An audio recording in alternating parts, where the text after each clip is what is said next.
Private group থেকে আমি leave হয়ে গেছি কেমনে? আমি অ্যাড নাই কেন প্রাইভেট গ্রুপে? না না, অ্যাডভান্স বেসে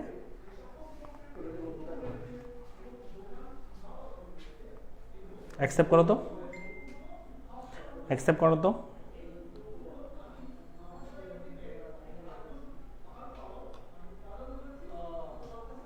অ্যাকসেপ্ট করো তো, অ্যাকসেপ্ট করো, রিকোয়েস্ট অ্যাকসেপ্ট করো। অ্যাডভান্স বেসে আমার ইয়া নাই কেন? ছিলাম তো আমি।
আসসালামু আলাইকুম, সবাইকে স্বাগতম জানাচ্ছি আজকের ক্লাসে। আমাকে ঠিকটা শুনতে এবং দেখতে পাচ্ছ কিনা একটু জানাও। যারা আমার সাথে যুক্ত হয়ে আছে আজকের ক্লাসে, আমাকে ঠিকটা শোনা যায় এবং দেখা যায় কিনা একটু কনফার্ম করবে।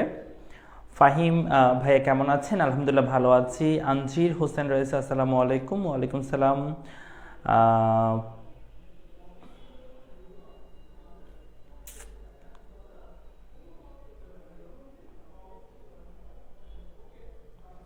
পারমিতা রয়েছে, কেমন আছেন স্যার? আলহামদুলিল্লাহ ভালো আছি, all clear, thank you. Abdur Rahman রয়েছে, সালাম দিয়েছে, ওয়ালাইকুম সালাম। আমাদের সাথে আলফি রয়েছে, all clear sir, thank you, অনেক অনেক ধন্যবাদ। আমরা একটু ওয়েট করব যাতে আমাদের সাথে যারা যুক্ত হতে পারে না সবাই যুক্ত হতে পারে। আমরা যে অধ্যায়টা পড়ছিলাম সেটা হচ্ছে দ্বিতীয় অধ্যায়, অর্থনীতি প্রথম পত্রের দ্বিতীয় অধ্যায়। সো সেটার উপর আমরা অলরেডি 4টা ক্লাস নিয়েছি, আজকে আমাদের লেকচার নাম্বার 5। সো আমরা আজকে যেটা আলোচনা করবো সেটা একটু দেখি।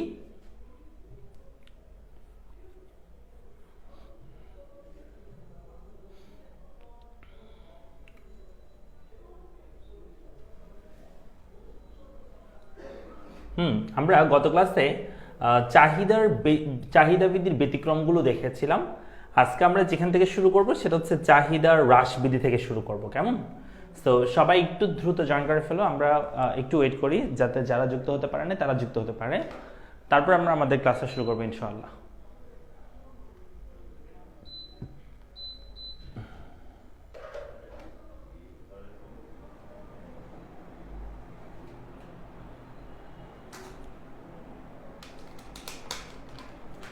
স্যার এই অধ্যায়ে আর কয়টা ক্লাস হবে? এই অধ্যায়ে হচ্ছে আমাদের 15টা-16টা ক্লাস লাগে। তো এখনো তো 5টা ক্লাস হচ্ছে, আরও প্রায় 10টা ক্লাস লাগতে পারে এই চ্যাপ্টারে। এটা সবচেয়ে বড় অধ্যায়, কেমন? অর্থনীতির মধ্যে সবচেয়ে বড় অধ্যায় হচ্ছে এই অধ্যায়টা, সো যার কারণে একটু বেশি ক্লাস লাগবে।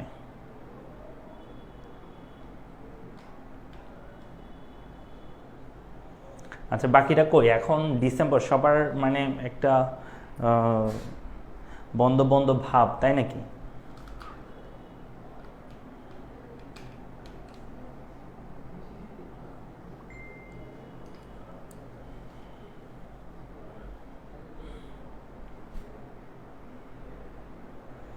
আমরা কি শুরু করব? স্যার এই চ্যাপ্টার থেকে কয়টা কোয়েশ্চেন আসবে? এই চ্যাপ্টার থেকে আমাদের মিনিমাম হচ্ছে ফুল সিলেবাস হলে মিনিমাম 2টা কোয়েশ্চেন তো অবশ্যই থাকবে, যদি সবগুলো অধ্যায়, যেহেতু তোমাদের ফুল সিলেবাস। সো এই চ্যাপ্টার থেকে মিনিমাম 2টা কোয়েশ্চেন, 3টা কোয়েশ্চেন হতে পারে ভাগ্য ভালো হলে, বাট 2টা কোয়েশ্চেন তো অবশ্যই থাকবে, 2টা কোয়েশ্চেন অবশ্যই থাকবে এই চ্যাপ্টার থেকে। স্যার সিকিউ সলভ করাবো কিনা? হ্যাঁ অবশ্যই সলভ করাবো, যেমন প্রথম অধ্যায় করেছি ঠিক সেমভাবে আমি সেকেন্ড অধ্যায়ে তোমাদেরকে সলভ করে দিব, যেগুলো সিকিউ থাকবে সেগুলো আমি সলভ করে দেব। আচ্ছা, সো আমরা শুরু করি, কেমন? সো দেখো, আমরা আজকে যেটা আলোচনা করবো সেটা হচ্ছে চাহিদার সংকোচন ও প্রসারণ। চাহিদার সংকোচন প্রসারণ বলতে আসলে কি বোঝানো হয়? যারা আগের ক্লাসগুলো মিস করছো অবশ্যই করবা, ধারাবাহিকভাবে করবা, আদারওয়াইজ তোমরা বুঝতে পারবে না। সো আগের ক্লাসগুলো ধারাবাহিকভাবে ডেফিনেটলি করবা, মাঝখান থেকে একটা ক্লাসে ঢুকলে হয়তো নাও বুঝতে পারো, এটাতে আমার আসলে কিছুই করার নেই, যেহেতু তুমি পরে জয়েন করেছো বা কোনো কারণে তুমি আগের ক্লাসগুলো করো নাই। তো সেক্ষেত্রে তোমাদেরকে অবশ্যই আগের ক্লাসগুলো করতে হবে, তখন ভালো মতো বুঝতে পারবে ইনশাল্লাহ। ঠিক আছে? সো হ্যাঁ, তা আমরা চাহিদা সংকোচন প্রসারণ বলতে আসলে কি বুঝছি, আমি তোমাদেরকে একটা বিষয় লিখে দিই। একটা বিষয় আছে যেটাকে আমরা বলি চাহিদা অপেক্ষক, কেমন? তো যদি আমরা অপেক্ষক সম্পর্কে পড়ি নাই, এই চ্যাপ্টারে পড়বো, বাট আপাতত আমরা বেসিক হিসেবে এটা আমরা জেনে নিই। সেটা হচ্ছে চাহিদা অপেক্ষক বিষয়টা কি সেটা তোমাদেরকে একটু দেখাই।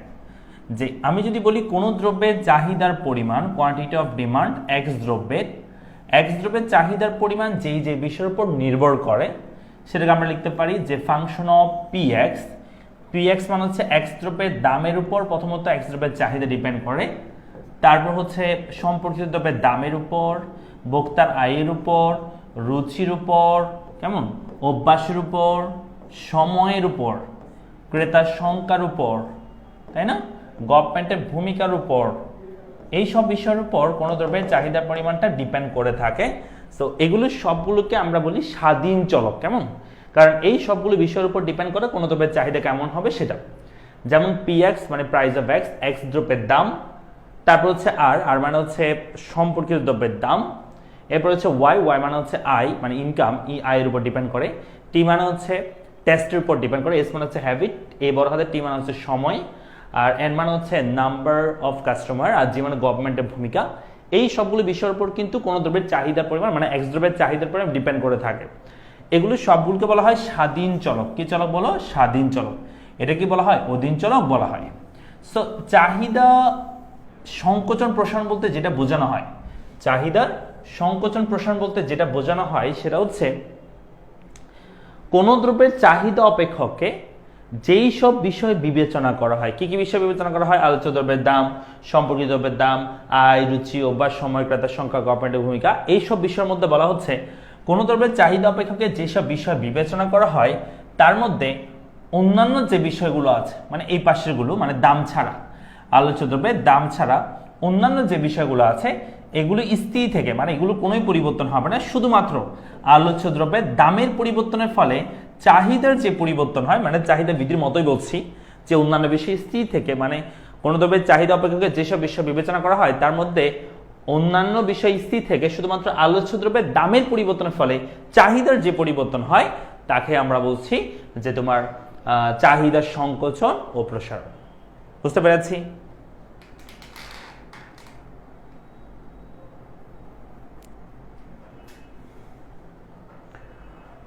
সাদে বলেছে ভাইয়া জানুয়ারিতে মিড টার্ম, এখনো ইকোনমিক্সের একটা চ্যাপ্টারও শেষ করি নাই, প্রথম অধ্যায়টা তো আমরা পড়িয়ে ফেলেছি, এখন আমরা দ্বিতীয় অধ্যায় পড়ছি। সো দ্বিতীয় অধ্যায় যতটুকু পড়েছি তার মধ্যে দুইটা কোয়েশ্চেন তুমি পেতে পারো তোমার ফার্স্ট টার্মে।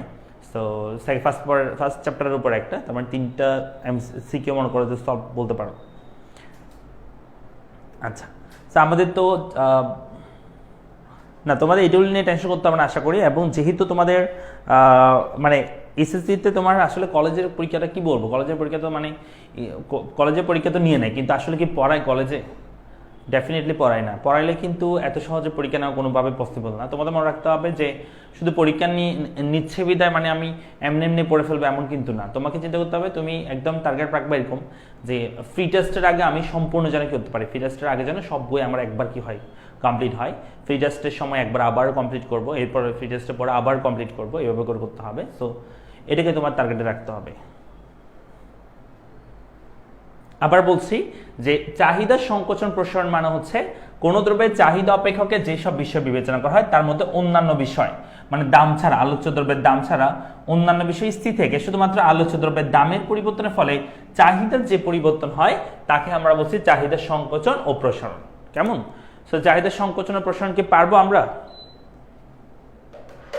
চাহিদা সংকোচন ও প্রসারণ কি পারবো?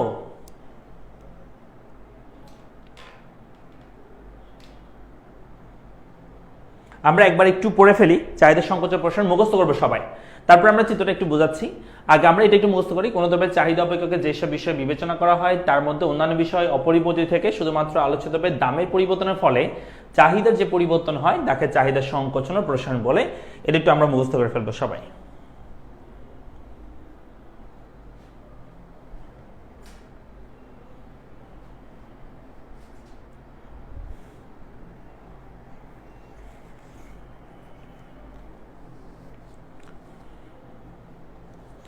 স্যার এই চ্যাপ্টার শেষ হতে আরো কতদিন লাগবে? আমাদের আরো 10টা ক্লাস লাগতে পারে এই চ্যাপ্টার শেষ হইতে।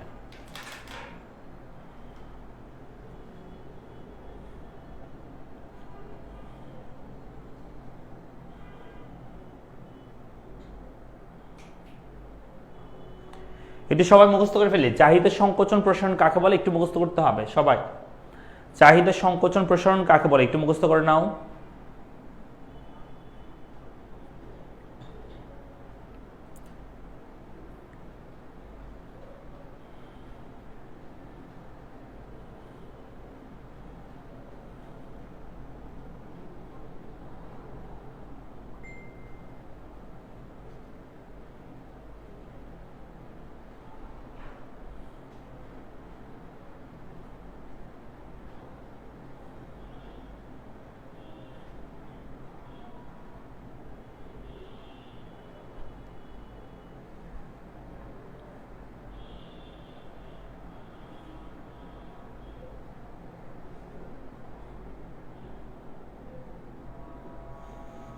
স্যার বলছে ভাই আপনার ইউটিউবে ক্লাস দেওয়া ক্লাসগুলো অনেক সুন্দর ছিল, ধন্যবাদ ধন্যবাদ। আচ্ছা, সো দেখো আমাদের এমনি রেকর্ডেড ক্লাসগুলো তো হচ্ছে তোমার আমরা এইভাবে করি যাতে হচ্ছে তোমার কোনো ধরনের সময় নষ্ট না হয়, কারণ সেগুলো হচ্ছে স্ক্রিপ্টেড বলতে আমরা যতটুকু কথা বলতেছি ততটুকু, এর বাইরে কোনো কথাবার্তা নাই। বাট আমরা যখন লাইভ ক্লাসগুলো নিচ্ছি তখন আমরা দেখতে চাই যে আমরা সবার সাথে কমিউনিকেট করার চেষ্টা করি এবং তোমরা সেটা আমার সাথে পড়ে ফেলতেছো কিনা সেটা একটা বিষয়।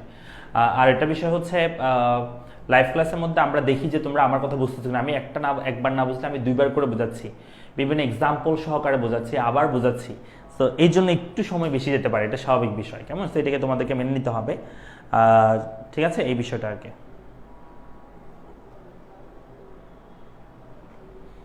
আচ্ছা, তাহলে আমি একটু আবার বলি যে চাহিদা সংকোচন প্রসার মানে হচ্ছে কোন দ্রব্যের চাহিদা অপেক্ষকে যেসব বিষয় বিবেচনা করা হয় তার মধ্যে অন্যান্য বিষয় স্থির থেকে শুধুমাত্র আলোচ্য দ্রব্যের দামের পরিবর্তনের ফলে চাহিদার যে পরিবর্তন হয় সেটাকে আমরা বলছি যে চাহিদা সংকোচন ও প্রসারণ। আমরা যদি একটা চিত্র আকারে লেখার চেষ্টা করি তাহলে কি হবে যে আমরা এখানে মূলবিন্দু হচ্ছে এটা, আর এদিকে যদি আমরা চাহিদার পরিমাণ ধরি কিউডি, আর এখানে যদি আমরা দাম ধরি যেটাকে আমরা পি বলে থাকি। সো দেখো কোন একটা অবস্থায় দাম মনে করো P0, ভালো করে শোনো, দাম হচ্ছে P0, চাহিদা হচ্ছে Q0। সে অবস্থায় আমি যদি বলি এখানে হচ্ছে এ বিন্দু, এই অবস্থায় যদি বলি অন্যান্য বিষয় স্থির থাকবে, অন্যান্য বিষয়ের কোনোই পরিবর্তন হবে না। সেক্ষেত্রে শুধু যদি আলোচ্য দ্রব্যের দামের পরিবর্তন হয়, মনে করো আলোচ্য দ্রব্যের দাম হচ্ছে কমে গেল, কমে হচ্ছে P1 হলো, মানে আলোচ্য দ্রব্যের দাম P0 ছিল, P1 হলো কমে। সেক্ষেত্রে আমাকে বলো তোমরা যে দাম যদি কমে যায় তাহলে চাহিদার উপর কি প্রভাব পড়বে? চাহিদা বৃদ্ধি পাবে নাকি হ্রাস পাবে? ডেফিনেটলি চাহিদা কি পাবে? বৃদ্ধি পাবে। তাহলে চাহিদা বৃদ্ধি পেলে চাহিদা বৃদ্ধি পেয়ে Q1 হলো, অর্থাৎ আমরা বলতে পারি এখন আমাদের বিন্দু হচ্ছে প্রাপ্ত বিন্দু বি বিন্দু। সো আমি যদি একটা চাহিদা রেখা আঁকি, এই যে একটা চাহিদা রেখা ডিডি প্রাইম, এই চাহিদা রেখার মধ্যে এ থেকে যদি তুমি বি বিন্দুতে যাও, এ থেকে যদি তুমি কোন বিন্দুতে যাও? বি বিন্দুতে যাও, তাহলে চাহিদা কি হচ্ছে? প্রসারিত হচ্ছে। আগে ছিল চাহিদা 0 থেকে Q0, এখন সেখান থেকে কি হচ্ছে? Q1 পরিমাণ চলে যাচ্ছে, অর্থাৎ আগে চাহিদা ছিল 0 থেকে Q0, এখন সেখান থেকে বৃদ্ধি পেয়ে কোথায় হচ্ছে? চাহিদা পরিমাণটা বৃদ্ধি পেয়ে Q1 এ চলে যাচ্ছে, কেমন? অর্থাৎ চাহিদা পরিমাণটা বৃদ্ধি পাচ্ছে। তো এটাকে আমরা বলি চাহিদার প্রসারণ বলি, প্রসারণ। সো চাহিদা প্রসারিত হচ্ছে, আগে ছিল 0.0 থেকে Q0 বা Q0 পর্যন্ত ছিল, এখান থেকে বৃদ্ধি পেয়ে Q1 পর্যন্ত চলে গেল, তার মানে চাহিদা প্রসারিত হয়েছে। আমরা বলি না প্রসারিত করা, প্রসারণ মানে হচ্ছে বড় করা বা বেশি হওয়া। সো এখানে চাহিদাটা বৃদ্ধি পাচ্ছে, কেমন? আবার যদি আমি উল্টা দিক থেকে তোমাদেরকে বলি তাহলে উল্টা দিক থেকে কেমন হয়? দাম ছিল মনে করো যে P1, দাম দাম বৃদ্ধি পেয়ে যদি P0 হয় তাহলে আমাদের চাহিদা পরিমাণ Q1 থেকে হ্রাস পেয়ে কি হবে? Q0 তে চলে আসবে। তার মানে আমাদের দাম যদি বৃদ্ধি পায় চাহিদা কিভাবে হ্রাস পাবে? অর্থাৎ বি থেকে যদি তোমরা এতে আসো তাহলে সেক্ষেত্রে চাহিদা কি হবে? চাহিদা সংকোচন হবে, সংকোচন, অর্থাৎ চাহিদা কি পাবে? চাহিদা কমে যাবে, সংকুচিত হবে, কেমন?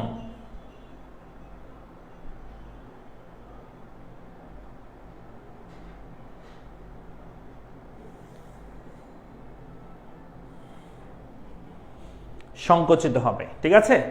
আমরা কি চাহিদা সংকোচন প্রসারণ পারবো? একটু বলো তো। চাহিদা সংকোচন প্রসারণ পারবো?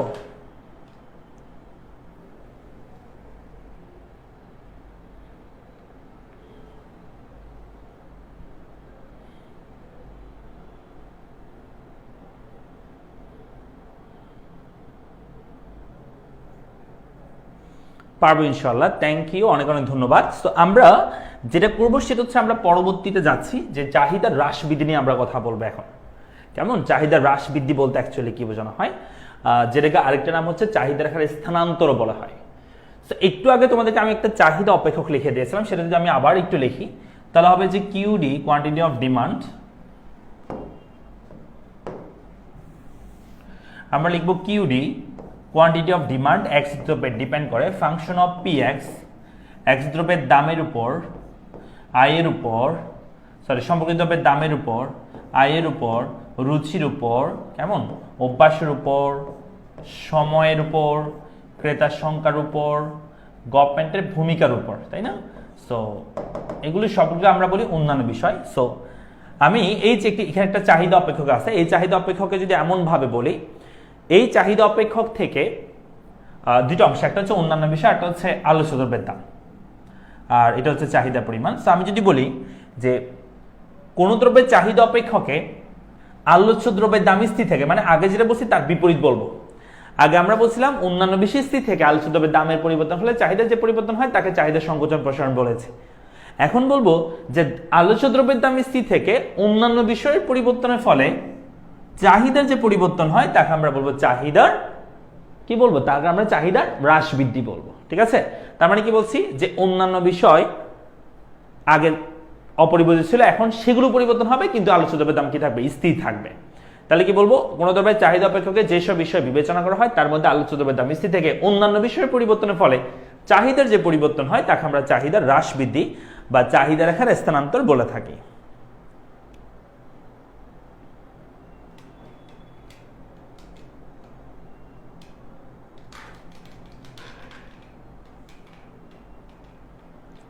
বুঝতে পেরেছি?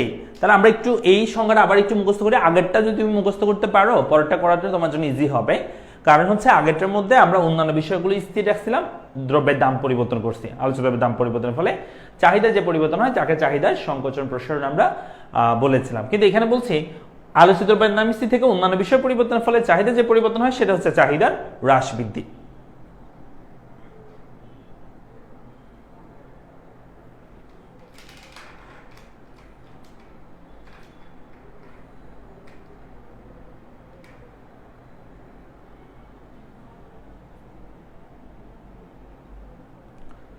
আমরা কি পারবো একটু মুখস্থ করে সবাই? আমরা পারবো কিনা একটু বলি, দেখো একটু।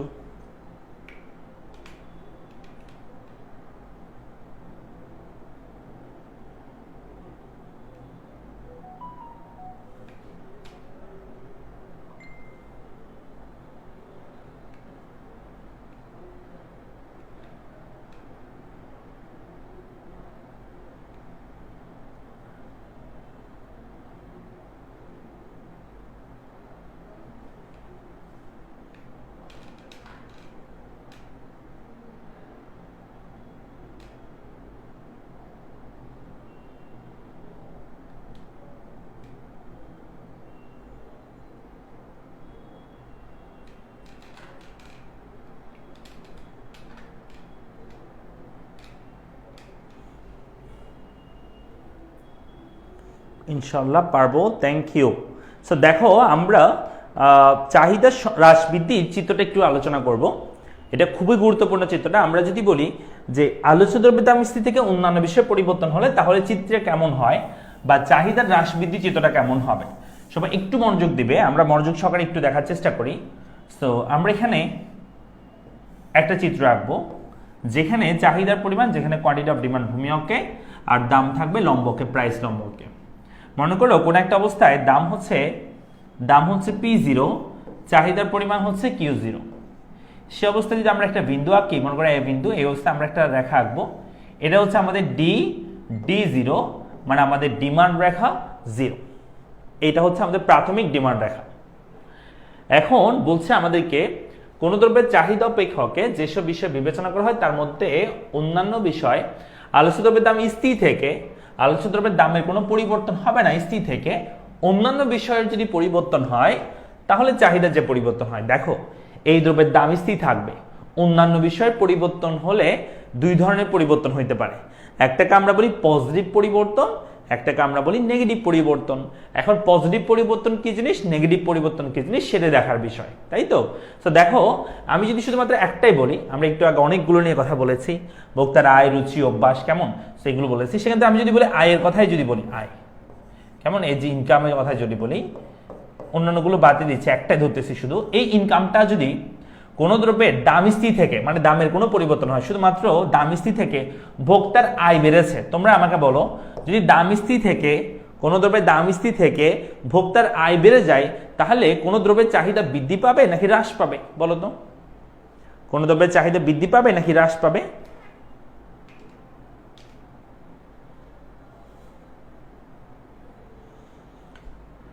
ডিমান্ড রেখা মানে আয় বৃদ্ধি পেলে, মানে দাম ঠিক অবস্থায় আয় বৃদ্ধি পেলে কোনো দ্রব্যের চাহিদা বৃদ্ধি পাবে নাকি হ্রাস পাবে, কি হতে পারে একটু বলো তো?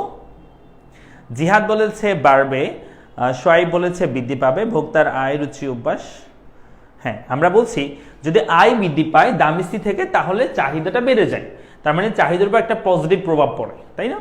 আবার যদি আয় কমে যেত তাহলে চাহিদা কমে যেত। আচ্ছা আগে বৃদ্ধিটা দেখি আমরা, মনে করো এটা চাহিদা রেখা, এখন বলছে অন্যান্য বিষয় পরিবর্তন হয়েছে, তাহলে অন্যান্য বিষয় যদি পরিবর্তন হয়, তাহলে এই যে ভোক্তার আয়, এই আয়টা যদি বেড়ে যায়, মানে পজিটিভ পরিবর্তন যদি আমরা দেখাই, তাহলে এই ডিমান্ডটা বা চাহিদাটা বেড়ে যাবে। দাম স্থির থেকে যদি আয় বেড়ে যায় ভোক্তার, তাহলে চাহিদা বাড়বে। চাহিদা বৃদ্ধি পেলে মাথা রাখবা অর্থনীতিতে যেখানে যেখানে তুমি বৃদ্ধি দেখবা, বৃদ্ধি, এই যে বৃদ্ধি কথাটা, তার মানে মনে করবা রেখাটা ডান দিকে শিফট করবে। বৃদ্ধি হইলে, বৃদ্ধি হলে কোন দিকে, ডান দিকে। আর যদি হ্রাস বলে তাহলে কোন দিকে, বাম দিকে শিফট করবে। তাহলে আমরা এই ডিমান্ড রেখার উপর হাত জোর করবো, এটা আমার ডান হাত, এটা আমার বাম হাত। সো আমরা যেহেতু বৃদ্ধি করতেছি, মানে আয় বৃদ্ধি পেলে ডিমান্ড বৃদ্ধি পাবে, সো ডিমান্ড বৃদ্ধি পেলে ডিমান্ড রেখাটা ডান দিকে শিফট করবে, উপরে নিচে বলবো না, উপরে নিচে বললে ভুল হয়ে যাবে, কেমন? সো বলবা ডান দিকে শিফট করবে। কোন দিকে, ডান দিকে। আমরা এখান থেকে ডান দিকে শিফট করে নতুন একটা রেখা আঁকবো, আগেরটা সমান্তরাল করে নতুন একটা রেখা আঁকলাম, সেই রেখাটার নাম দিলাম D1। এখন দাম যেহেতু স্থির আছে, দাম স্থির থাকা অবস্থা আমি যদি চাহিদার পরিমাণ বের করতে চাই, তাহলে সে অবস্থা আমরা বলি চাহিদা হচ্ছে এখানে বি বিন্দুতে, সেই পরিমাণটা হচ্ছে Q1 মনে করো, অর্থাৎ চাহিদা কি পেয়েছে, বৃদ্ধি পেয়েছে। তার মানে আমরা বলতে পারি এ থেকে বিতে গেলে চাহিদা কি পাচ্ছে বলো তো, এ থেকে বিতে গেলে চাহিদা বৃদ্ধি পাচ্ছে। কি পাচ্ছে বলো, চাহিদা বৃদ্ধি হচ্ছে, চাহিদার বৃদ্ধি বলতে পারি। অর্থাৎ অন্যান্য বিষয়, দাম স্থির থেকে আয় বৃদ্ধি পেলে বা অন্যান্য বিষয় পজিটিভ পরিবর্তন হলে ডিমান্ড বেড়ে যাবে। সো ডিমান্ড বেড়ে গেলে ডিমান্ড রেখাটা ডান দিকে শিফট করবে। আবার যদি ডিমান্ড কমে যেত তাহলে কোন দিকে শিফট করতো, বাম দিকে। আমরা সেটা বলতে পারি এরকম যে ইনকাম যদি না বেড়ে, ইনকাম যদি কমে যেত ওই ভোক্তার, তাহলে দেখা যেত সেই দ্রব্যের ডিমান্ড না বেড়ে উল্টা কি হয়ে যেত, কমে যেত। সো ডিমান্ড যদি কমে যায় তাহলে কোন দিকে শিফট করবে, বাম দিকে। আমরা এটা বাম দিকে শিফট করে দেখাই, যে আগে এখানে ছিল, এখন বাম দিকে একটা নতুন রেখা শিফট করবে, কারণ মনে করো আয় কমে গেছে। সো তখন আমরা এদিকে শিফট করব, আগেরটা সমান্তরাল করে সেই রেখাটার নাম দিলাম D2। মিলিত হয়ে আছে, অর্থাৎ আমাদের দাম স্থির থাকা অবস্থায় আমরা বলতে পারি সেই অবস্থা আমাদের ডিমান্ড হচ্ছে এই যে এটা সি বিন্দুতে, সেই ডিমান্ডটা হচ্ছে মনে করো Q2। অর্থাৎ ডিমান্ড আগের চেয়ে কি হয়ে গিয়েছে, কমে গিয়েছে। এই যে ডিমান্ড কমে যাচ্ছে এটাকে আমরা চাহিদার কি বলি, হ্রাস বলি, বা চাহিদা যেটা কমে যাচ্ছে সেটাকে আমরা কি বলি, চাহিদার হ্রাস বলে থাকি, কেমন? এখানে আরেকটা বিষয়, সেটা হচ্ছে যেহেতু এখানে রেখাটা এক জায়গা থেকে অন্য জায়গায় শিফট করে, স্থানান্তরিত হয়, তাই এটাকে আবার চাহিদা রেখার স্থানান্তরও বলা হয়, কেমন? তাহলে আমরা বলবো চাহিদার হ্রাস বৃদ্ধি বা চাহিদা রেখার স্থানান্তর মানে হচ্ছে যখন মানে কোনো দ্রব্যের চাহিদা অপেক্ষকে যেসব বিষয় বিবেচনা করা হয় তার মধ্যে আলোচ্য দ্রব্যের দাম স্থির থেকে অন্যান্য বিষয়ের পরিবর্তনের ফলে চাহিদার যে পরিবর্তন হয় তাকে আমরা কি বলবো, চাহিদার হ্রাস বৃদ্ধি বা চাহিদা রেখার স্থানান্তর বলবো।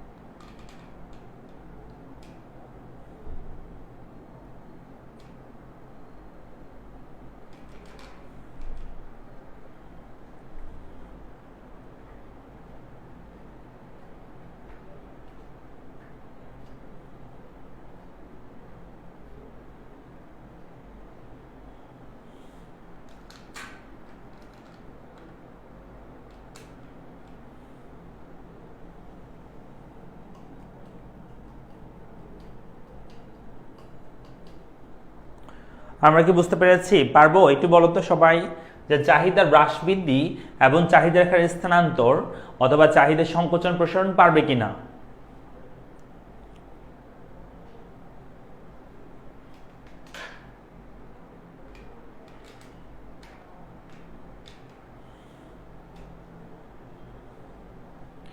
ইনশাল্লাহ পারবো, থ্যাংক ইউ। দেখো এখন বিষয়টা হচ্ছে আমরা আসলে পরীক্ষার হলে ভুলে যাব যে কোনটার ক্ষেত্রে কোন চিত্র হবে, কারণ দুইটা কথাই সেম সেম মনে হবে তোমাদের কাছে।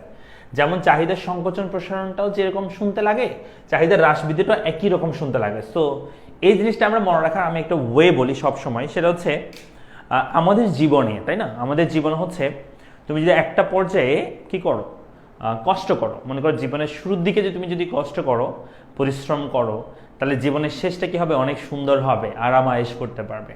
আর জীবনের শুরুর দিকে তুমি যদি কি করো, আরামায়েশ করো, তাহলে শেষে তোমাকে কি করতে হবে, কষ্ট করতে হবে। তার মানে জীবনে তোমাকে কষ্ট করতেই হবে, সেটা হোক শুরুতে অথবা শেষে, তাই না? এখানেও সেম, তুমি যদি যখন তুমি চাহিদা সংকোচন প্রসারণ বলবা না, এই যেখানে আমরা আগেরটা করছি, এই যেখানে আছে চাহিদা সংকোচন প্রসারণ, তখন তুমি সংকোচন প্রসারণ লিখতে দেখো এখানে পাঁচটা অক্ষর আছে, সংকোচন এখানে 4টা, তার মানে এই ওয়ার্ডটা লিখতে তোমার কষ্ট বেশি হয়ে আছে, তাই না? সো তুমি জীবনের শুরুতে নাম লিখতেই কষ্ট বেশি করে ফেলেছো। তার মানে যখন তুমি চিত্র আঁকবা তখন রেখা হবে কয়টা, ডিমান্ড রেখা একটা হবে, একটা ডিমান্ড রেখা হবে। ক্লিয়ার? এটা মনে রাখবে, এভাবে তুমি মনে রাখতে পারো।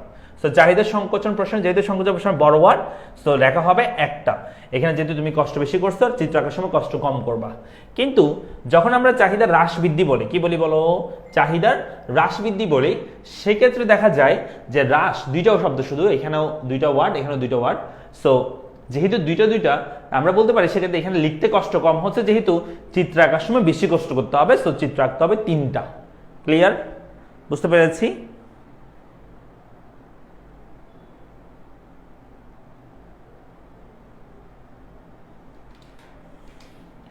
আমরা কি বুঝছি? একটু বলো তো সবাই, বুঝছে কিনা?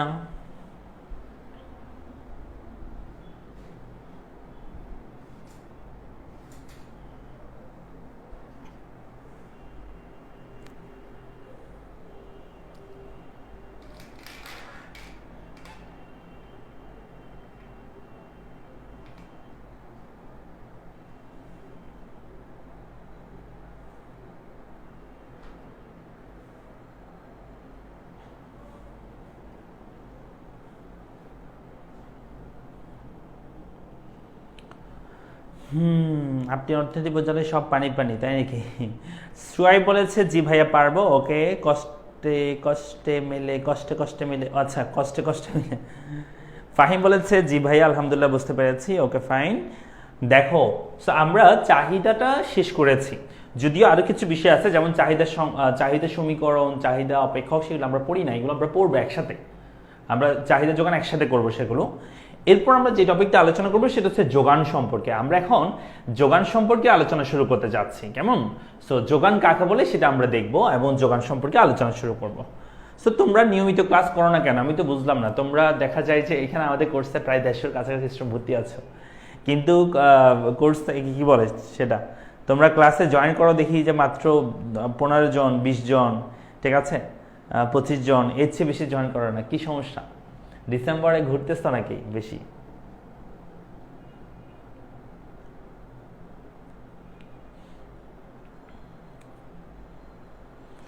মুস্তাফিজুর রহমান, কেবলই আসলাম, এখন আমি কি করতে পারি বলো তো? তুমি এই মাত্র ক্লাসে ঢুকেছো, এখন আমি কি করতে পারি তোমার জন্য? বল দাও আমাকে একটু, কি করা যায় তোমার জন্য?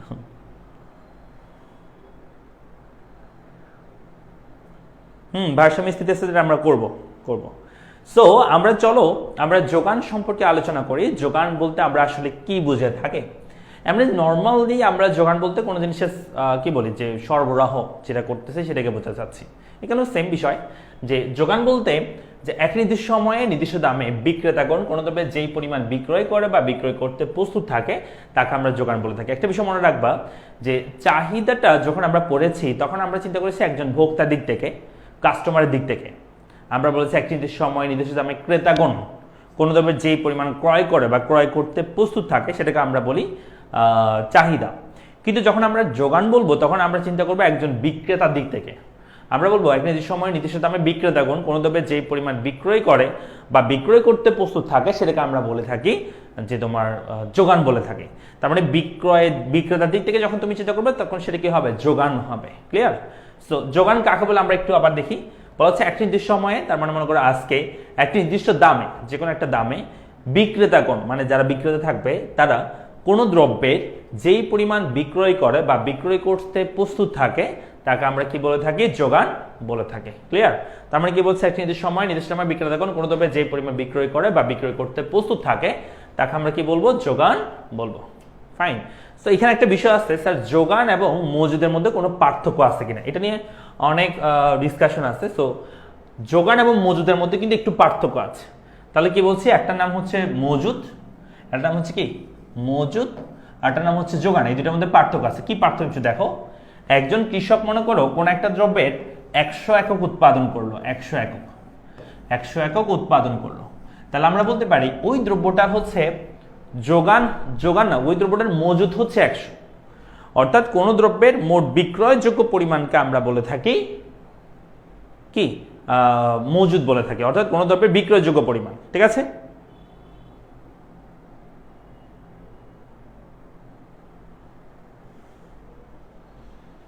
কি বলছি বলতো, যে কোন দ্রব্যের মোট বিক্রয়যোগ্য পরিমাণকে আমরা কি বলছি, যে মজুদ বলছি। সো মজুদ এটা হচ্ছে বিক্রয়যোগ্য পরিমাণ, এটার উপর এটা হচ্ছে তোমার দামের উপর নির্ভর করে না, দাম যেমনই হোক এখানে তোমার মজুদটা হচ্ছে 100 এককে। কিন্তু যোগান বলতে বোঝানো হয় যে একটা দামের প্রভাব থাকবে। কেমনে? মনে করো এখান থেকে ওই কৃষক যখন শুনলো বাজারে হচ্ছে ওই দ্রব্যটার প্রতি কেজি দাম হচ্ছে 20 টাকা করে প্রতি কেজি, তখন এই 100 এককের 50 একক তিনি বিক্রয়ের উদ্দেশ্যে উপস্থাপন করলেন। মনে করো বাজারে এসে তিনি দেখলেন যে সেই দ্রব্যটার দাম বেড়েছে, সেই দ্রব্যটার দাম বৃদ্ধি পেয়ে 30 টাকা হয়েছে।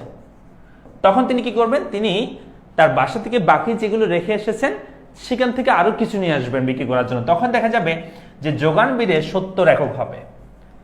তার মানে তোমরা একটা বিষয় বুঝো যে দাম বৃদ্ধি পেলে যোগান বাড়ে। তার মানে দামের উপর যোগানের একটা নির্ভরশীলতার সম্পর্ক আছে। দাম যদি বেড়ে যায় যোগানও বেড়ে যায়, কিন্তু মজুদের উপর কিন্তু দামের কোনো প্রভাব নেই। এখানে মজুদে 100 মগ বা 100 একক, সে 100 এককের উপর কিন্তু কারো কোনো হাত নেই। তোমার দাম 1 টাকা হলে 100 একক, দাম 1000 টাকা হলে 100 একক। কিন্তু আমি যদি বলি এখানে যোগানের উপর কিন্তু দামের কি আছে, প্রভাব আছে। দাম 20 টাকা বিদায় যোগান 50, দাম যদি 30 টাকা হয় যোগান আরো বাড়বে। আবার দাম যদি কমে যেত তখন যোগান কি হয়ে যেত, আবার কম হয়ে যেত। তিনি তত একক 50 একক বিক্রি করতেন না, তিনি তার চেয়ে কম বিক্রি করতেন। বিক্রি করে তিনি বাহিগুলো বাসা নিজে বলতেন যে বাহিগুলো দাম বৃদ্ধি পেলে তখন বিক্রি করব, তাই না? তার মানে যোগানের উপর কিন্তু দামের একটা প্রভাব আছে, কিন্তু মজুদের উপর দামের কিনে প্রভাব নেই। আমাদের পরীক্ষা যদি আসে যে মজুদ আর যোগানের মধ্যে কি সম্পর্ক, তাহলে আমরা বলতে পারি যে মজুদ হলো কোনো দ্রব্যের মোট বিক্রয়যোগ্য পরিমাণ, মানে বিক্রয় করা যাবে প্রস্তুতকৃত সেই পরিমাণ। কিন্তু যখন আমরা বলবো যোগান, তখন আমরা বলবো যে মজুদের যে অংশ একটি নির্দিষ্ট দামে বিক্রয় উদ্দেশ্যে উপস্থাপন করা হয়। আবার বলছি, মজুদের যে অংশ একটি নির্দিষ্ট দামে বিক্রয় উদ্দেশ্যে উপস্থাপন করা হয় সেটাকে আমরা বলছি যোগান। তারপর বলতে পারি যে মজুদ একটা বৃহৎ ধারণা আর যোগান একটা ক্ষুদ্র ধারণা বা সংকীর্ণ ধারণা। আবার বলতে পারি মজুদের ক্ষেত্রে দামের কোনো প্রভাব নেই, কিন্তু যোগানের ক্ষেত্রে কি আছে, দামের একটা প্রভাব আছে। বুঝতে পেরেছি?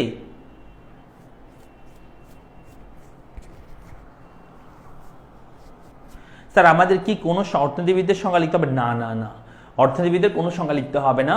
হয়তো আমাদেরকে এমন আসতে পারে কোয়েশ্চেন যে 30টা এমসিকিউ থাকলে সেখানের মধ্যে একটা এমসিকিউ থাকতে পারে যে অমুকের মতে সংজ্ঞাটা কেমন, বা এই অর্থনীতিবিদদের অনুযায়ী এটার সংজ্ঞাটা কেমন। তো আমার মনে হয় না একটা এমসিকিউর জন্য এতগুলো সংজ্ঞা তুমি একদম হুবহু মনে রাখতে পারবা। ঠিক আছে, বা মনে রাখাটাও যৌক্তিক বা মনে রাখাটাও উচিত হবে কিনা আমার সেটা মনে হয় না। যেটা করবে সেটা হচ্ছে আগে সবগুলো ভালো করে পড়ে ফেলো, পুরো বইটা ভালো করে পড়ো। আমি যেভাবে পড়াচ্ছি, অর্থাৎ একটা সংজ্ঞা যেভাবে পড়াচ্ছি এভাবে পড়বা। যদি এগুলো পড়ে সময় বাঁচে তখন তুমি বেছে বেছে যেগুলো গুরুত্বপূর্ণ সেগুলো কিছু অর্থনীতিবিদদের সংজ্ঞাগুলো মনে রাখবা, পরে দিয়ে সেটা, আগে না। কারণ হচ্ছে তুমি এগুলো যদি মুখস্থ করতে চাও তুমি মূল ইনফরমেশনগুলো হারিয়ে ফেলবে। তো একটা নাম্বারের জন্য এতগুলো মুখস্থ করা আসলেই কি বোকার মতো কাজ হবে, কেমন?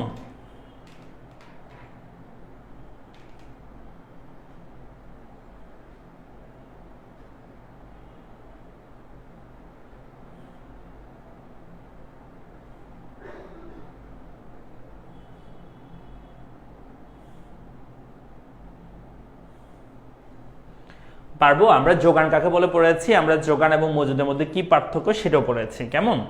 সো এরপর আমাদের আছে যোগানের যোগান বিধিটা আছে। যোগান বিধির মধ্যে কি বলা হচ্ছে আমরা একটু দেখি। আগেরটার মতো চাহিদা বিধি যদি পারো তাহলে যোগান বিধিটাও তোমার কাছে ইজি মনে হবে। সো বলা হচ্ছে অন্যান্য বিষয়, তার মানে হচ্ছে চাহিদা যেমন শুধুমাত্র সেই দ্রব্যের দামের উপর ডিপেন্ড করে না, অন্যান্য কিছু বিষয়ের উপর ডিপেন্ড করে, যেটা আমরা একটু আগে দেখেছিলাম। অন্যান্য বিষয়ের উপর কিন্তু চাহিদা ডিপেন্ড করে থাকে। ঠিক সেম ভাবে যোগানও কিন্তু শুধুমাত্র সেই দ্রব্যের দামের উপর ডিপেন্ড করে না, যোগানও কিন্তু এমন কিছু বিষয় আছে যেগুলোর উপর ডিপেন্ড করে থাকে একত্রে, সেগুলোকে আমরা বলে থাকি যোগানের নির্ধারক। সো সেটা আমরা পড়বো একটু পরে, বাট আপাতত এভাবে বলি যে অন্যান্য বিষয় অপরিবর্তিত থেকে কোনো দ্রব্যের দাম বৃদ্ধি পেলে যোগান বৃদ্ধি পায়, আবার দাম হ্রাস পেলে যোগান কি পায় বলো? হ্রাস পায়। দাম ও যোগানের এই সমমুখী সম্পর্ককে আমরা বলছি যোগান বিধি। তাহলে ভালো করে খেয়াল করো, আমরা কি বলছি? কোনো দ্রব্যের দাম বৃদ্ধি পেলে যোগান বৃদ্ধি পায়, দাম হ্রাস পেলে কি পায়? যোগান হ্রাস পায়। দাম ও যোগানের এই সমমুখী সম্পর্কটাকে আমরা কি বলছি? যোগান বিধি বলছি। ওই যে একটু আগে আমরা বলেছি যে যখনই দেখা যায় যে বিক্রেতা দাম বেশি পাচ্ছে, তখন সেই দ্রব্যের সে বেশি পরিমাণে বিক্রি করতে চায়, কারণ বিক্রেতা অলওয়েজ চায় যে সে বেশি দাম পেতে, তাই না? সে অলওয়েজ চাইবে কি? বেশি দাম পেতে। যখনই সেই দ্রব্যের দাম কি পাবে? দাম যখনই বৃদ্ধি পাবে, সে সেই দ্রব্যের কি যোগান, যেটা সেই যোগান কি পাবে? যোগান সে কি করবে? যোগান বৃদ্ধি করে দিবে। আর যখনই দাম হ্রাস পাবে তখন কি করবে? সে যোগান কমিয়ে দিবে। কেমন? কারণ বিক্রেতা অলওয়েজ বেশি দাম পেতে চায়, তাই তো? সো দামের সাথে যোগানের তাহলে এখানে কেমন সম্পর্ক? সমমুখী। এই যে এটা বৃদ্ধি পেলে এটাও বৃদ্ধি পায়, এটা হ্রাস পেলে এটাও হ্রাস পায়। তার মানে দাম ও যোগানের এই সমমুখী সম্পর্কে আমরা বলছি যোগান, কি বলছি বলতো? যোগান বিধি বলছি। কেমন?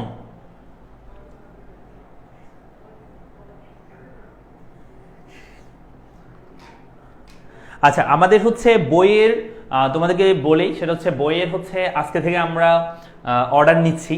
সো আজকে হচ্ছে আমি হয়তো একটু পরেই তোমাদের জন্য একটা ভিডিও আপলোড করব পেজে। সো সেখানে আমাদের হচ্ছে বইয়ের ভর্তি ডিটেলস দেওয়া থাকবে।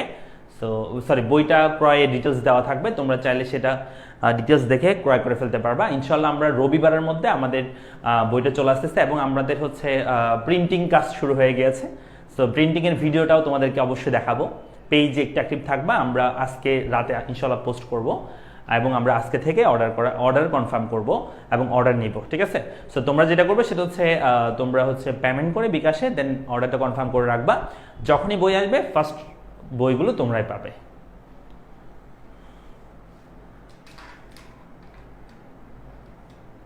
আচ্ছা, এই বইতে হচ্ছে আসলে ডিসকাউন্ট দেওয়ার কোনো সুযোগ নেই, কারণ হচ্ছে এই বইটা আমরা মূল্যটা এমন রেখেছি যাতে সবাই কিনতে পারে এবং এটা জাস্ট কস্টিংটা আমরা ধরেছি, এর কিছুই না বা এর বাইরে কিছু না। সো এই বইটা হচ্ছে আমাদের total first paper second paper দুইটাই থাকবে একসাথেই এবং ফুল সিলেবাস, শর্ট সিলেবাস নয়, ফুল সিলেবাসে থাকবে। প্রতিটা অধ্যায়ের খুব সুন্দর করে গোছানো আকারে আছে এবং ইনফরমেটিভ, অর্থাৎ আমরা অনেকগুলো বই থেকে যেই টপিকগুলো বা যেই বিষয়গুলো তোমাদের অবশ্যই পড়তে হবে লাগবে সেগুলোই আমরা শুধু অ্যাড করেছি, বাকিগুলো আমরা অ্যাড করি নাই। কেমন? সো তোমরা হচ্ছে যদি আগেভাগে অর্ডার কনফার্ম করো তাহলে তোমরা আগেভাগেই বইয়ের কপি তোমরা পেয়ে যাবে, ঠিক আছে?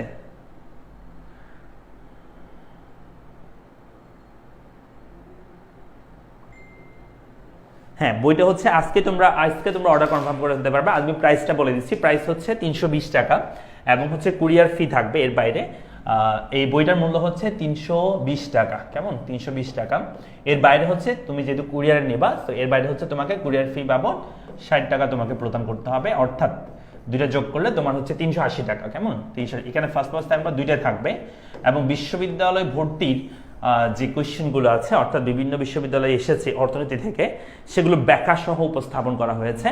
পাশাপাশি প্রত্যেকটা অধ্যায়ের সাবলীল ভাষায় সংজ্ঞাগুলো এবং সহজবোধ্যভাবে উপস্থাপন করা হয়েছে টেকনিক সহকারে, যাতে তোমরা ইজিলি মনে রাখতে পারো। আরেকটা বিষয় হচ্ছে প্রত্যেকটা অধ্যায়ে আমরা হচ্ছে কিউআর কোড ইনক্লুড করে দিয়েছি, অর্থাৎ আমরা কোড দিয়েছি, বার কোড, যেটাকে কিউআর কোড বলে, ওই কোডটা আমরা দিয়ে দিয়েছি। সো ওইটা তুমি স্ক্যান করলেই তুমি রেকর্ডেড ক্লাস পেয়ে যাবে, ভিডিও ক্লাস। তো সেগুলো থেকে তুমি কি করতে পারো? অধ্যায়টা খুব সুন্দর করে ভিডিও দেখে দেখে করতে পারবে, বইটা সামনে দেখে ভিডিও দেখে দেখে কমপ্লিট করতে পারবা, ঠিক আছে?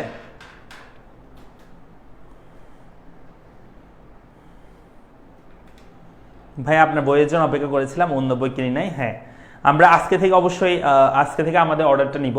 সো 380 টাকা মানে আমি তোমাদেরকে একটু বলি, এটা দুইটা পেপার কিন্তু মনে রাখিও। তুমি যদি বাজার থেকে এমনি যে কোনো বই কিনো সেক্ষেত্রে একটা বইয়ের দামে হয়তো তোমার 280 টাকা, 300 টাকা বা 320 টাকা যেতে পারে। সেখানে আমরা দুইটা মিলে হচ্ছে 320 টাকা, কেমন? ফার্স্ট ক্লাস দুইটা মিলে। তবে কুরিয়ার ফির জন্য এক্সট্রা 60 টাকা তোমাকে প্রদান করতে হবে কুরিয়ার বাবু।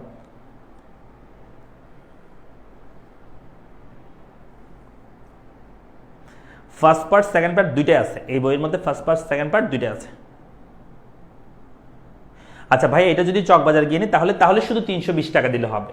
অর্থাৎ চকবাজার থেকে নিলে তখন তোমার শুধু 320 টাকায় যাবে, অর্থাৎ তোমার কুরিয়ার ফি প্রদান করতে হবে না, কেমন? শুধু 320 টাকা দিলে হবে, এটা দিয়ে তুমি নিয়ে ফেলতে পারবা বইটা।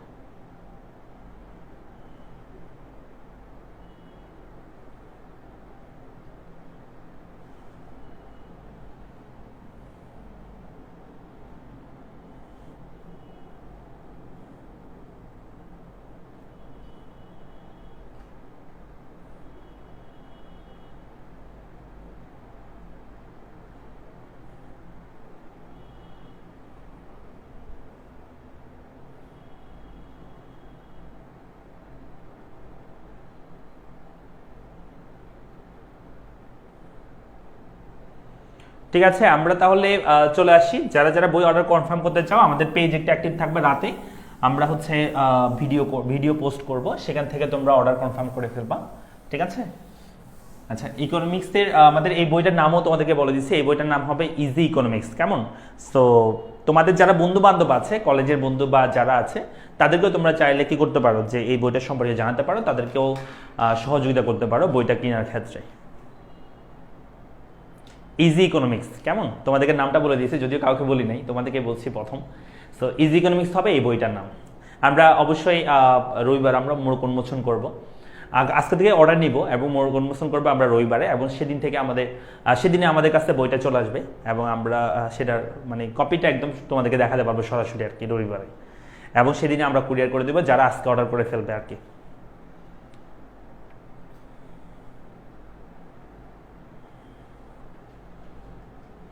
ঠিক আছে, আমরা এখানে তাহলে কি বললাম, যে যোগান বৃদ্ধি সম্পর্কে আমরা বলছিলাম। অন্যান্য বিষয় স্থির থেকে কোনো দ্রব্যের দাম বৃদ্ধি পেলে যোগান বৃদ্ধি পাবে, দাম হ্রাস পেলে কি পাবে? যোগান হ্রাস পাবে। দাম ও যোগানের এই সম্পর্কে আমরা কি বলছি? যোগান বৃদ্ধি বলছি। তার মানে যোগান শুধুমাত্র কিসের উপর ডিপেন্ড করে না, দামের উপর ডিপেন্ড করে, এটা তো আমরা একটু আগে বলছি। আরো কিছু বিষয় আছে যেগুলোর উপর যোগান নির্ভর করে থাকে, যেগুলোকে আমরা একত্রে যোগানের নির্ধারক বলে থাকি, কেমন? সো এই যোগানের নির্ধারকগুলো আমরা আজকে আলোচনা করছি না, আমরা নেক্সট ক্লাসে যোগানের নির্ধারকগুলো আলোচনা করব, এবং বাকি যোগানের টপিকগুলো আমরা আলোচনা করব, করে আমরা এই যোগানটা শেষ করব, তারপর আমরা ভারসাম্যতে চলে যাব। এই কোর্সে হচ্ছে আসলে এই বইটার মধ্যে আসলে আমি তোমাদেরকে বললাম যে এখানে তোমার হচ্ছে খরচে প্রায় 300 টাকার মধ্যে চলে যাবে। সো এখানে কোনো আসলে আহামরি কোনো বিষয় না। তোমার এই বইটার মধ্যে হচ্ছে 300 প্রায় 20 পেজের মতো হবে, 18-20 পেজ হইতে পারে। সো 320 পেজের মধ্যে, তো এটা হচ্ছে খরচে প্রায় আমাদের পড়ে যাচ্ছে এরকম আর কি, ঠিক আছে? এরকম সব কিছু মিলাই, অর্থাৎ ঢাল সহ সব খরচ মিলাই প্রায় এটা পড়ে যায়।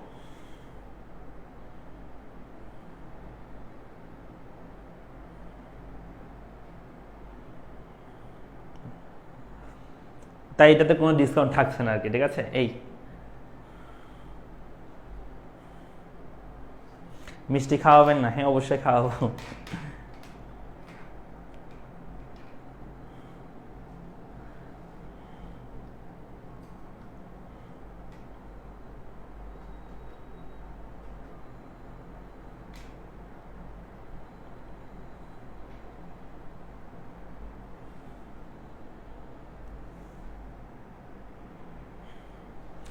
ঠিক আছে, তাহলে সবাই ভালো থাকো, দেখা হচ্ছে পরবর্তী ক্লাসে। আমরা নেক্সট ক্লাসে বাকি বিষয়গুলো আলোচনা করব। সো এই আর কি, থ্যাংক ইউ সবাইকে, আসসালামু আলাইকুম।